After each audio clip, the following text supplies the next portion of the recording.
Digitalisation سے مراد digital دنیا میں منتقل ہونے کا عمل ہے۔ ڈیجیٹل پلیٹ فارم ہر کوئی استعمال کر سکتا ہے۔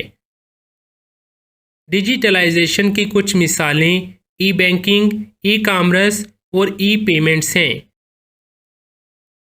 ہم ان کاموں کو کسی بھی وقت اور کہیں بھی انجام دے سکتے ہیں۔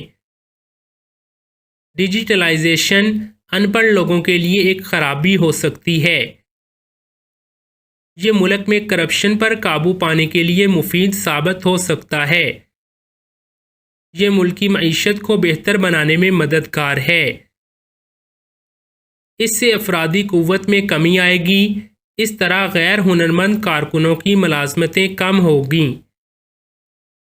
تاہم اس سے انسانی غلطی کا امکان کم ہو جائے گا۔